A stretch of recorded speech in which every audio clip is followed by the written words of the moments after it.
Having discussed the MAP, the metaphysical ontology principle, as well as the mind equals reality principle, we now move on to the third fundamental principle of the CTMU, multiplex unity, which literally means many places, oneness. In all of the diverse manifestations of the universe, there is a unity.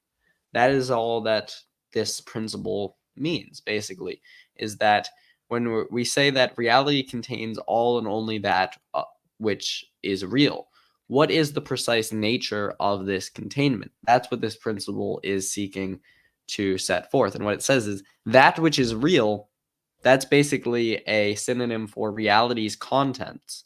So that means reality contains reality's contents. But that's not quite true. Because remember, if these two things are equivalent at the syntactic level, we can also reverse it and say that reality's contents contains all and only reality. So that means that there is a shared predicate between everything in reality, that a shared universal distributed form that defines inclusion within the reality system. This is something even more basic than like the laws of physics, right? It's like this is just how reality relates to itself, is that in many places it is one. It has shared structure. It has the same rules of logic and how things like work within reality. It has a shared syntax. The same rules and structure apply descriptively to everything within reality. So there are two self-dual senses of containment in which reality contains itself. There's descriptive containment, which is what we usually think of when we think of containment, which is reality's contents are contained by reality. Of course, it's basically a tautology, right? And but also there's a form of topological containment wherein each of the contents contain the manifold itself. Reality is contained by its contents, even as it contains its contents, and that means it has this dual, unbreakable logical self-containment. So here Christopher Langan writes, the universe topologically contains that which descriptively contains the universe. That means that reality's contents contain reality. Isn't that cool? And it contains reality in the form of this universal distributed form, this general configuration of reality that defines basically the way that the intrinsic medium of reality, as per the metaphysical ontology principle, coheres. So its contents form the manifold, and in the manifold form the contents. It's like the famous Sufi poet Rumi said. He said, "You're not a drop in the ocean. You are the entire ocean in a drop." Similarly, every drop within reality, every syntactic operator, every telor is a secondary image or a tertiary image of the reality system itself. So that means that through its structure, the universe and its contents are mutually inclusive. The universe is not only a medium for its contents, but the contents are a medium for the universe. Every tiny little drop within reality contains all of reality, all and only reality. So that means that everything within reality and all of its colors and shapes and forms, all of the multiplicity and diverse manifestations in the universe, all flow back to the one, to unity.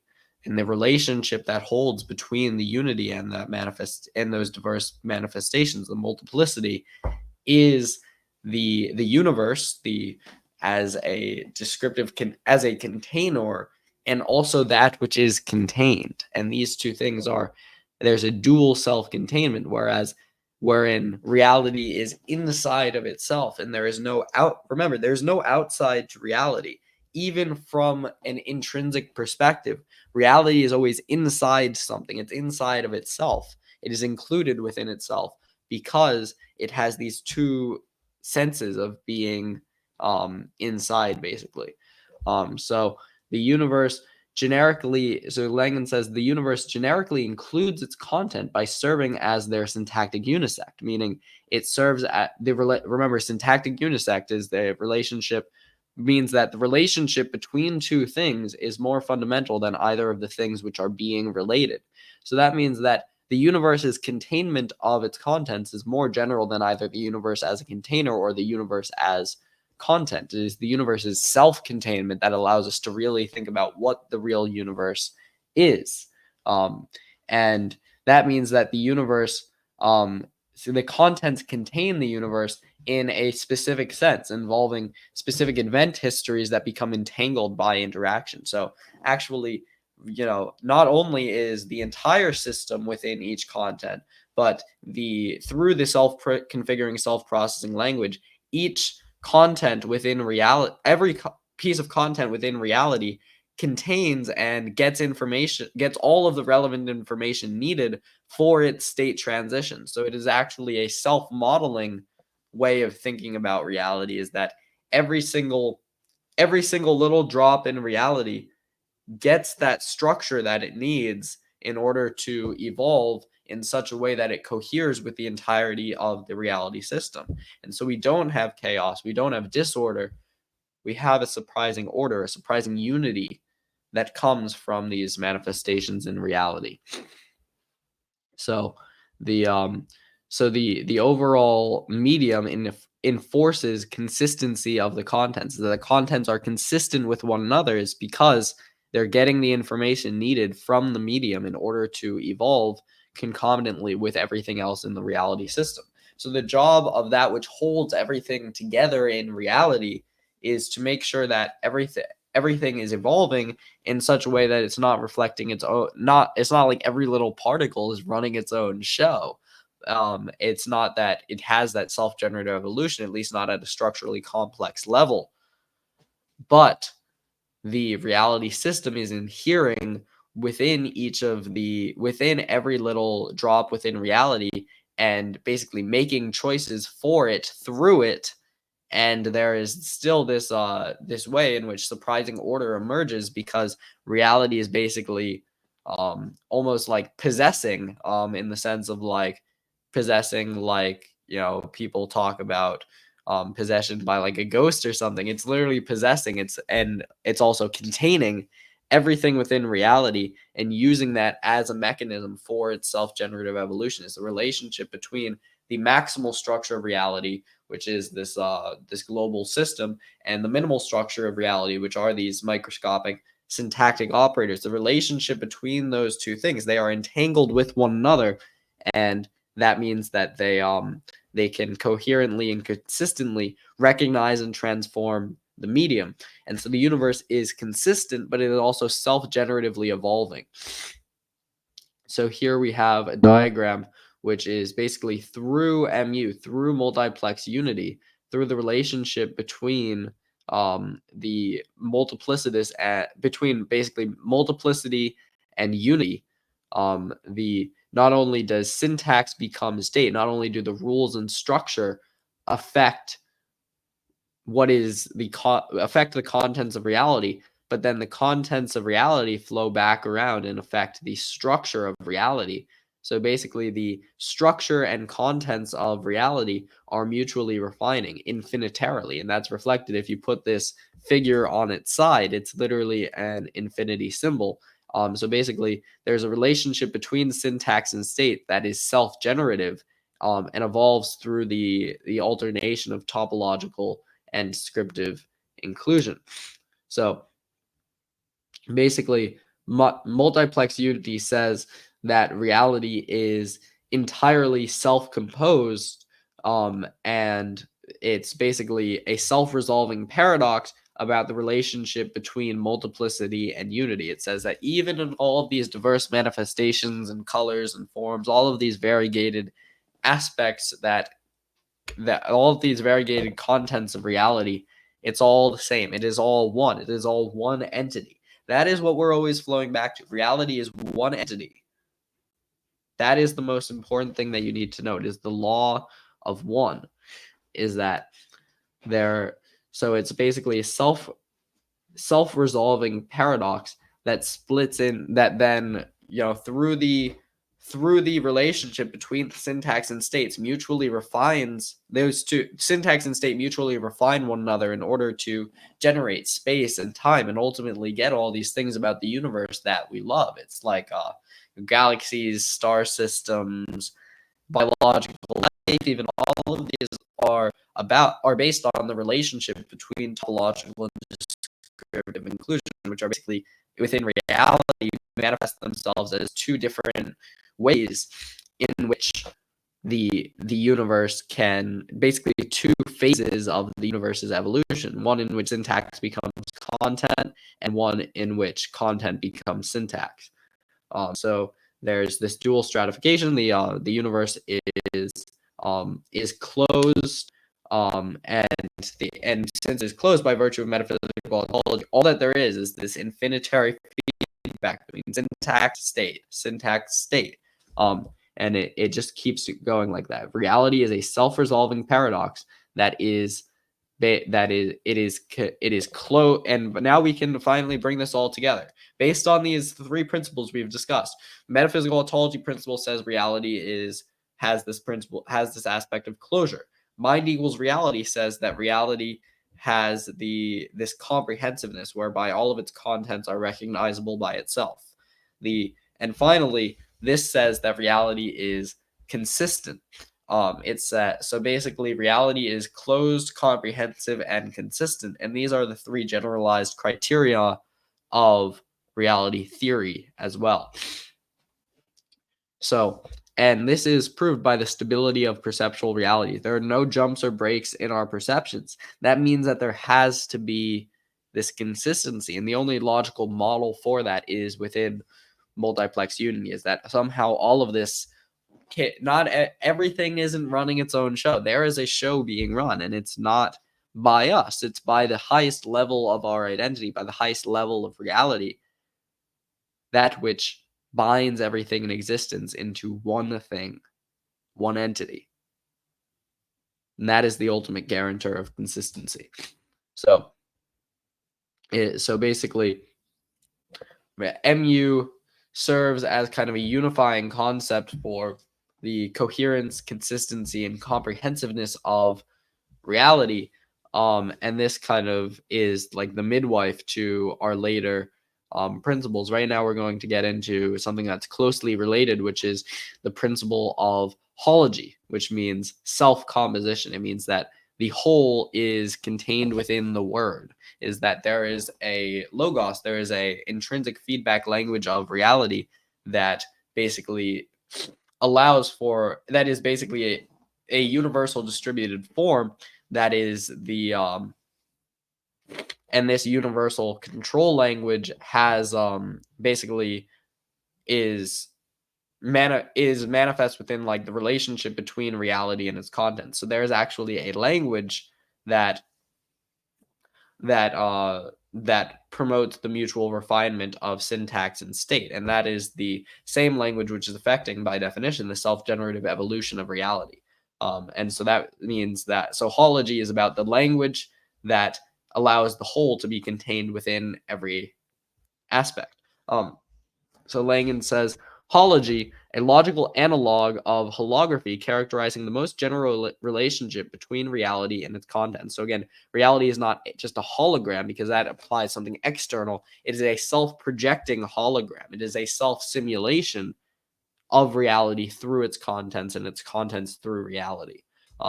So it is self-similarity, and so it is self-similar, meaning there's this like fractal structure. It is basically reality can be described as a fractal language that mirrors the structure, that reflects the structure of heaven and earth at all levels. So if reality is a fractal language that affects the structure, if reality is a fractal language that mirrors the structure of heaven and earth at all levels, then there is an overall structure to the universe which allows this self-similar syntax to be distributed to all things. That is what hology is. It means that the overall structure of the universe is everywhere distributed within it as an accepting and transductive syntax, resulting in a homogeneous syntactic medium. So basically, we have a medium of reality that is going to tell reality how to evolve and how to cohere with itself intrinsically. It's going to set up this intrinsic medium through which reality can affect its self-generative evolution and pass through itself in the form of its self-identification. And that's basically what transduction and exception is both recognizing itself and then processing itself as well. So it's self-processing, self-accepting, and it has this syntax, this so these rules and structures, this language, which has to be distributed as a universal distributed form to literally everything that is contained within reality. So reality, all of its contents share in this universal distributed form, and therefore reality, even though both has this diffeonic aspect wherein things are different, but also it has the synetic aspect wherein things share this universal distributed form with one another, and that means that they are ultimately reductively the same. They have the same structure and syntax. Um, so and that includes its structure and evolutionary syntax, so like state transitions and so forth. But reality itself achieves this purpose. So there's no syntax coming from outside of reality that's imposed, but actually reality being self-composed, basically maps itself into every operator within itself as a tertiary or secondary image, depending on its level of structural complexity, and comprises its own self-distributed syntax under MU, which characterizes the overall relationship between syntax and content. So hology is about how the universe composes itself, and basically that universal distributed form is distributed over everything in reality in order to so it says the informational boundary of a coherent object, a syntactic operator, so that's like the literal smallest level, the smallest quanta of things in the universe, is hologically multiplexed with respect to state. So there are so basically every all of the information taken from those syntactic operators is used as needed to inform every single other thing in reality. It has hology basically means that information is sent up to the primary syntactor and then is sent back down to each of the tertiary syntactors as needed. So it's hologically multiplexed to define the descriptive interior of the operator as it participates in global self-processing throughout input. So by the relationship between the global syntactor and the tertiary syntactor is actually defined how that syntactic operator can serve in the self-generative evolution of reality in concomitance with every single other thing in the universe. So that's how it expresses its capacity in space-time, is basically um, the basically you can think about it like the syntactic operator isn't that smart. It's not like a tellor. So it basically gets all this information, it accepts it and transduces it. It's processing this information, but then it's like, what do I do with this? And so it's like, oh, send it up to the big guy, send it up to the prime syntactor. Um, and then basically that syntactor says, oh, the primary syntactor, the primary teller says like, okay, this is how you're going to use this in order to basically embody the universe as I'm designing at the present moment based on your input. And then it's like, okay, and then that's how it expresses its capacity in space-time. So hology is easily thought about in terms of multiplex unity, is that it's basically like basically just about the relationship between reality and its contents. But interestingly, you can also think of it as being implied by the other three principles that we've discussed. The metaphysical ontology principle, because if reality is closed, then that means that its syntax, if there is this distributed syntax, it has to be realities itself. It's implied by mind equals reality, because reality has to be composed of these syntactic operators that serve as basically like neurons in the universal mind, almost, with the generalized cognition. And that means that everything in reality has to be capable of recognizing and processing itself. And it does this through this distributed self-composition.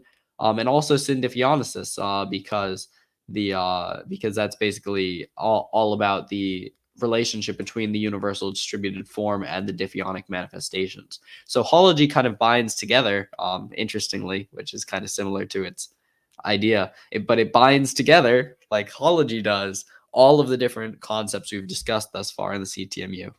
So this is a very exciting and interesting principle. Um, I hope that you learned a lot from this. Thank you. Take care. Bye.